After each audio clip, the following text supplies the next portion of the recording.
Bonjour, bienvenue au canal de Miacid Comics.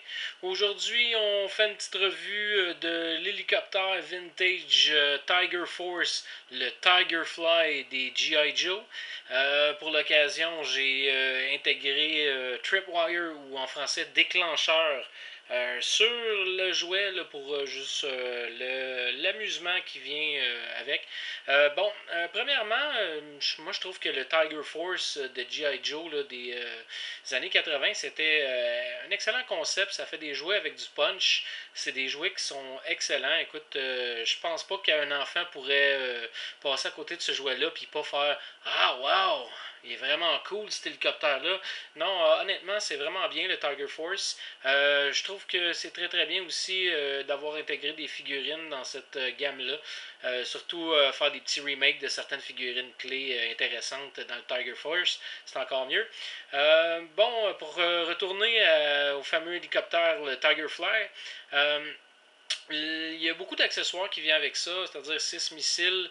Ça vient avec on va appeler ça un winch là, ou un tir-fort en dessous qui fonctionne avec une petite roulette. Il y a aussi un principe, un mécanique avec le jouet ici qui est pour faire tourner l'hélice.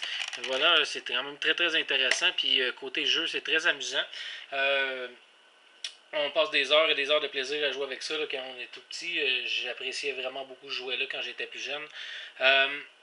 D'un autre côté, côté réalisation du jouet, je trouve que l'emplacement où est-ce qu'ils ont été intégrés l'espèce de petit peg là, pour mettre le pied des figurines, c'est un petit peu spécial. Écoutez, je pense qu'il est un petit peu proie au missile à cet endroit-là. Il y a un peu les pieds dans le canon aussi, si on veut, là, le canon qui est sur le côté qui est flexible, mais en même temps qui est pas très flexible là, parce qu'il revient pas mal tout le temps au même endroit.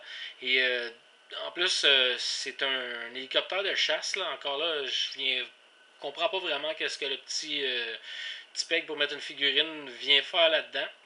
Donc, c'est un petit détail, là. Écoutez, c'est pas grand-chose. Je trouve que le jeu est quand même très intéressant. C'est construit assez solidement, même si ça date des années 80. J'aurais même pas peur de mettre ça dans les mains de mes enfants sans que certains morceaux peut-être pourraient disparaître comme les missiles, mais le reste de l'appareil en fonction, le bouton s'est fait assez rough et tout.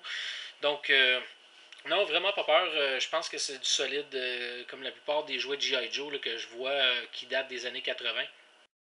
Donc, en terminant ma note là, pour le Tigerfly G.I. Joe, cette revue de jouets fantômes du passé, je lui donne un 9.5 sur 10. Et oui, pour le côté esthétique du jouet, le côté jouabilité, tous les détails, beaucoup d'accessoires, beaucoup d'amusement à se procurer avec un jouet semblable.